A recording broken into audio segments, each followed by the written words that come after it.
Just before the video starts, I want to warn everyone this is not made for kids. It's for other fans and adults too. That being said, please enjoy the fucking video. This is a production full of entertainment, knowledge, and happiness. This is Little Green Baron Rose Productions 2026.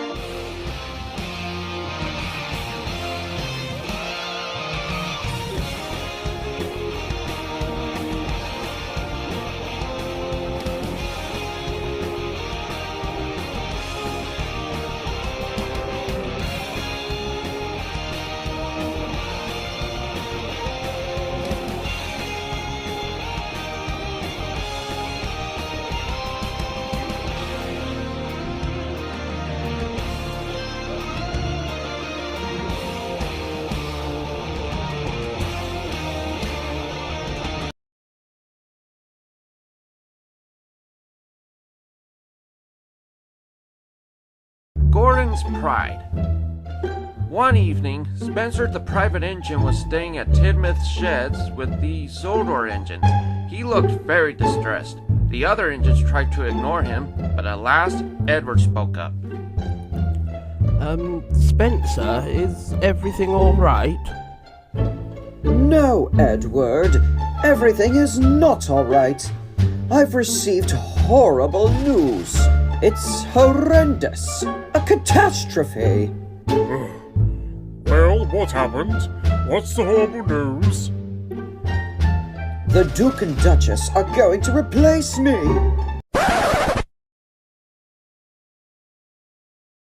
So, what's the horrible news, Spencer? James chuckled, but no one was laughing. Not now, James. Now, Spencer, what makes you think the Duke and Duchess want to replace you? Well, last night, Sir Topham Hatt was visiting the Duke and Duchess for tea at their summer house. They were chatting about one thing or another, and I was cooling my boiler after a long day of travel.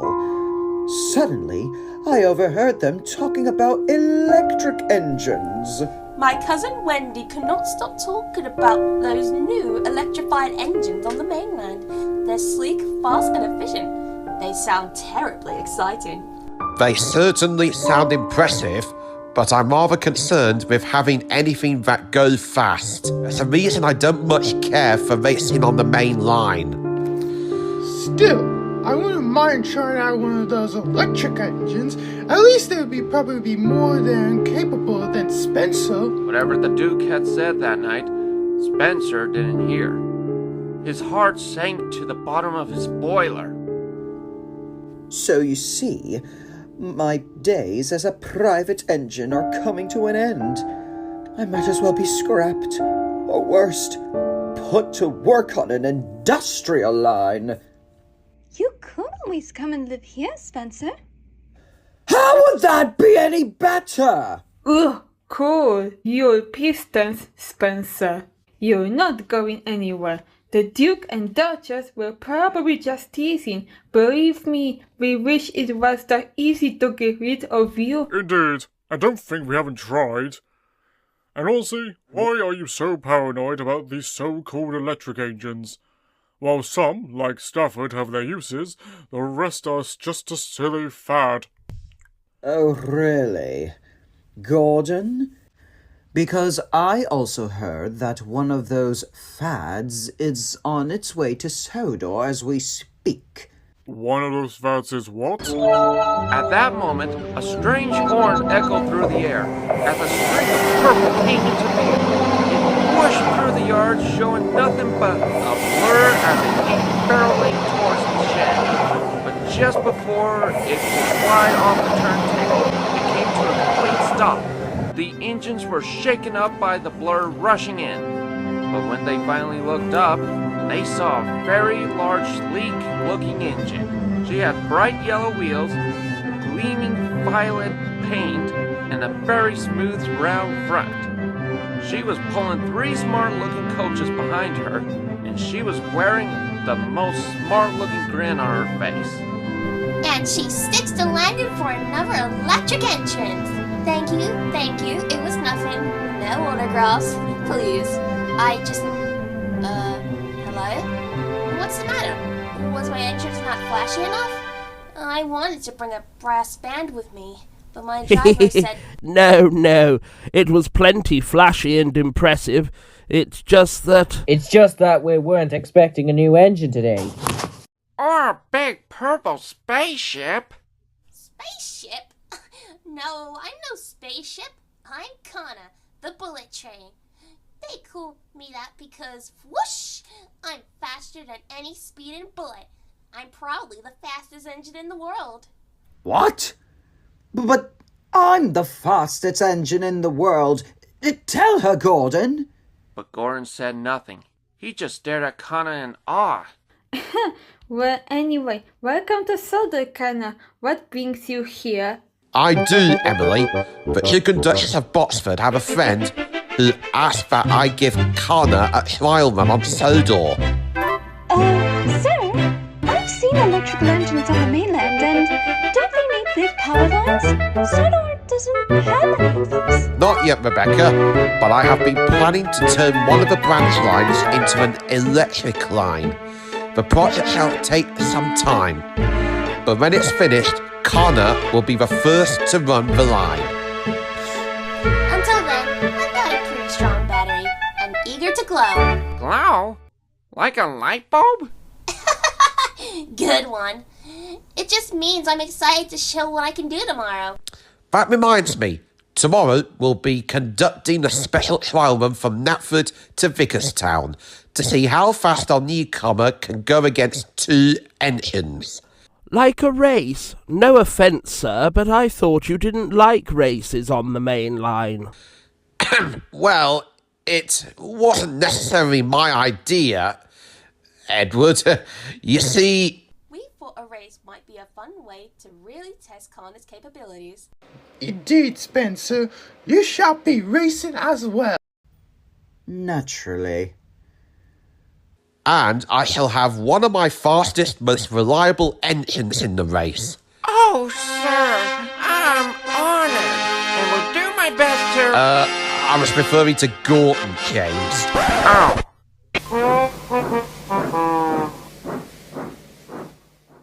Me? Yeah, me?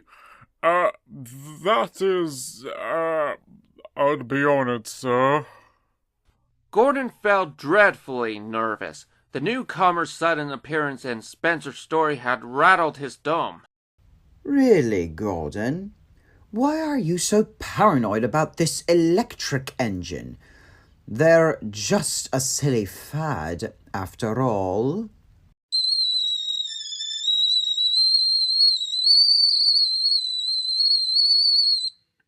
Is that a thing between them? Ooh, can I join? I'd prefer if you didn't. But that does remind me, does your battery need charging, Connor? I should be fine, sir. I just charged it. And don't want to be too charged when I'm whooshing down the line tomorrow. Someone's full of herself. Emily and Henry wisely stayed silent. That night, Kana stayed in the goods shed at Titmuth. She was so excited about the race the next day that she fell right asleep. The other engines were all dozing too, except for one. Gordon couldn't sleep. He was wide awake, looking very distressed. Luckily for him, another engine took notice. Gordon, what are you still doing up? You have a big day tomorrow. I can't sleep, Rebecca. I'm thinking. Thinking about what? About how much things have changed. How so? Gordon sighed as his smoke box was filled with memories of long ago. I still can remember when I was young and green. I and many brothers and sisters were the newest steam engines of the time, the strongest, the fastest, the best. Even when I came to Sodor, I felt like a king against engines. You watch me, little engines, as I rush through the express. That will be a splendid sight for you. Sounds like something's never changed, eh, Mr. Fastest and Best? I wish I could say things never change, but they change quite a bit. I'm still the same, but as the years went by, I've seen newer, even faster engines taken over, diesels, high-speed trains, and now electrics. Looks like your time has come, Steam Kettle. We diesels are the new future. Meanwhile, my brothers and sisters, all gone. Flying Scostman and I are the only ones left. I don't blame Kana in the least. It's just hard to accept how different the world has become. You've changed too, Gordon. You don't think so, but from what I've been told, you used to be much more boastful and kind of mean. But you're wiser, kinder, and, well, yes, still kind of boastful, let's be honest. But you're still plenty useful. You know how I know? How? Because I was brought in to help you with the Express. But that hasn't stopped you from giving it your all, has it? You've got years of experience that most of us wish we had. No faster, nowhere engines can take that away. With that, Rebecca fell into a contented sleep.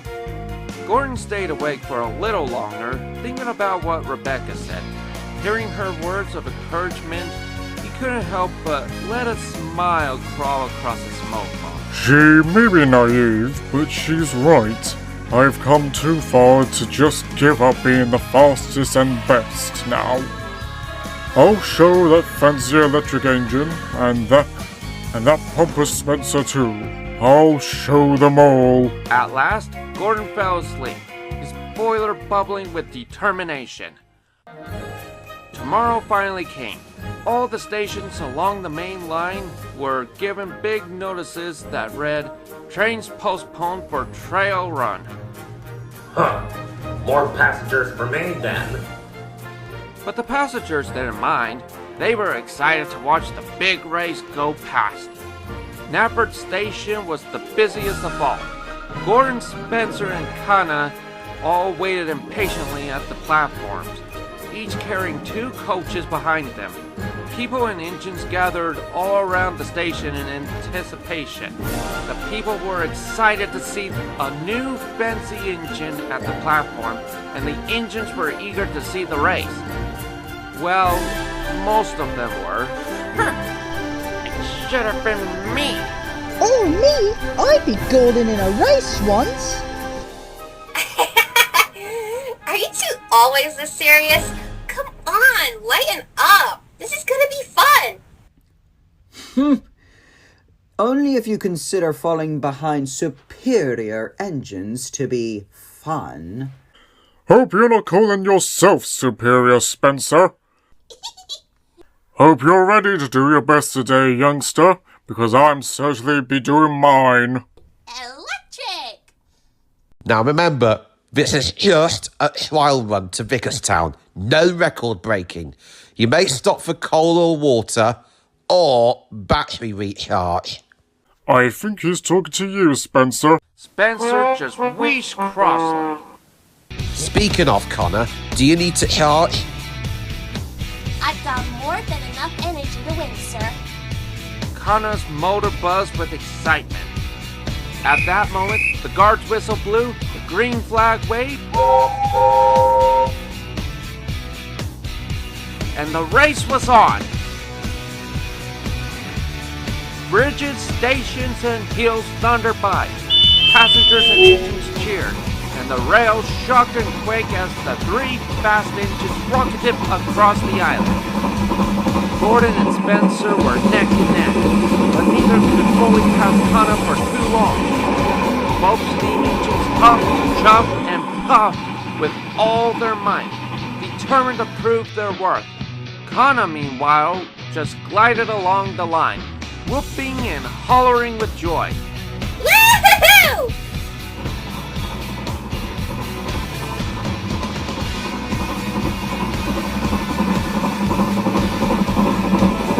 Things were going well, but as they approached Roman's Gate, it finally happened.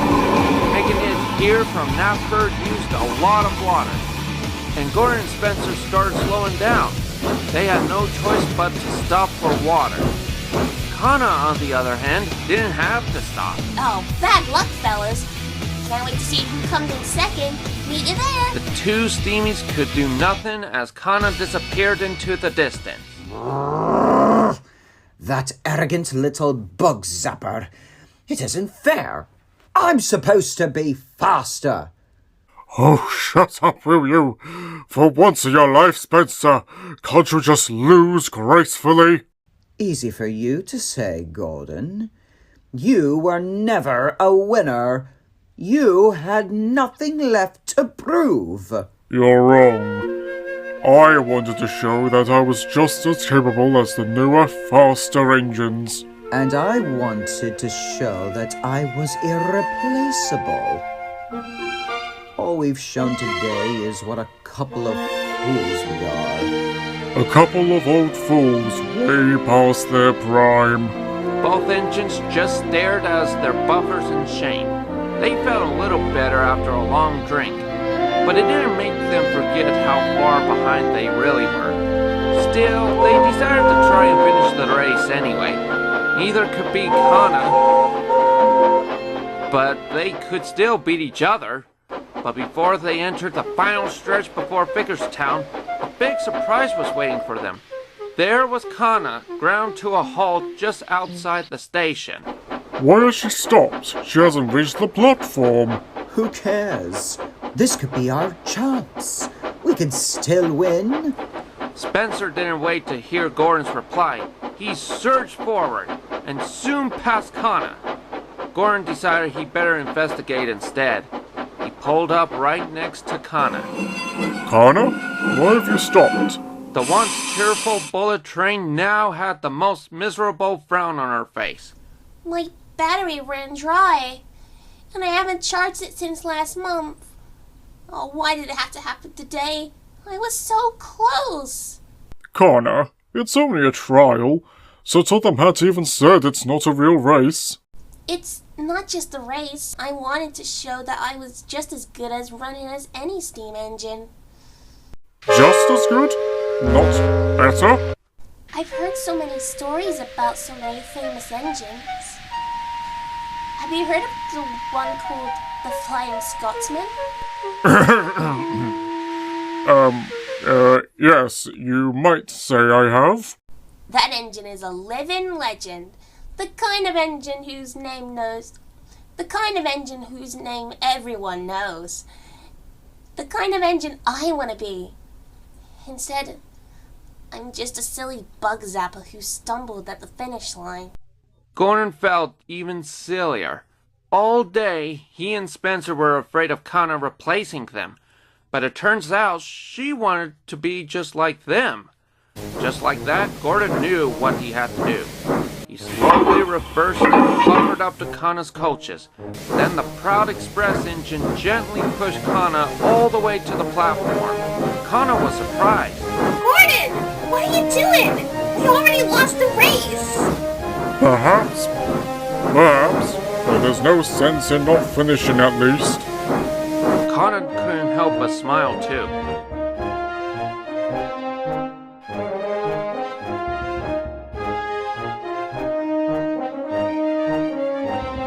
The two finally crawled into the platform. Spencer was smugly waiting for them.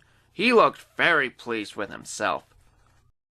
Well. Broken down, you have?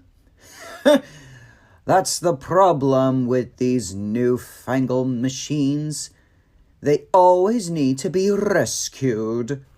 You know that better than anyone, Spencer, considering how I rescued you the first day we met. Yes, well, it doesn't matter, because I won the race today. Indeed, you did.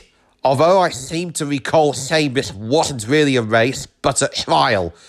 And yet, you three tried a little harder than I expected to get here. Sir Topham Hatt smirked knowingly as the three engines went red with embarrassment. None of them breathed a word. The Duke spoke first. Spencer, we're trying to tell you to prove something. That is to say, I wanted to show that I was irreplaceable, Your Grace. You see, I heard you'd fancy an electric engine, and... Spencer, how could you be so naive?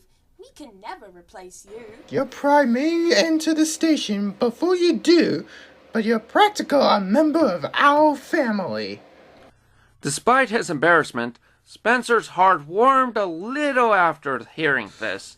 Speaking of pride, I suppose Gordon was worried about being replaced as the fastest engine on Sodor. How did you know? I know my engine's more than you think, Gordon. I know you're not used to changes, but I also know that you're one of my engines. So I know you'd set your pride aside to help an engine in need. As for you, I admire your determination and attitude with others, Kana. But if someone advised you to charge your batteries before you leave, it'd be on your best interest to listen. Yes, sir. Does this mean I failed my trial? On the contrary, that was one of the smoothest rides I've had in quite a while. And outside of charging issues, you performed rather well today. However, until the electric branch project is finished, you shall be assigned to pole passenger duties along Edwards Branch. You mean I could stay? I wouldn't have it any other way. Electric! Suddenly, a loud whistle filled the air, and two familiar tenders backed into the platform, next to Kana and Gordon.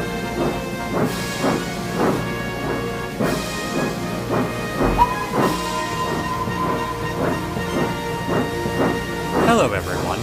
I heard that my brother was helping trial a new engine today. From the looks of it, he was an example to us all today. Hello there, miss. Flying Scotsman? Brother? Huh? I did say I know him. Kana said no more. She just mumbled in admiration. Since the trial, Kana has become a proud member of the Sodor Railway. Till the electric branch line was ready, she took a smaller express from Knapford to Brandon Docks. The passengers were thrilled with how fast and efficient she was, and it was always exciting to see her whoosh along the line. Gordon and Rebecca showed her how to adjust to life on the railway. Kana loves her new life on Sodor. She is friendly to everyone she meets, and will occasionally challenge them to a race. Most of the engines think she's great fun, but others, especially James, can get a little jealous. But that's a story for another day. What about Gordon? Gordon feels more confident in his place on the railway now. He knows the world will keep on challenging for better or worse. But he also knows that no matter what comes his way, he'll be ready for it, thanks to the experience he gained over the years and the friends he made along the way.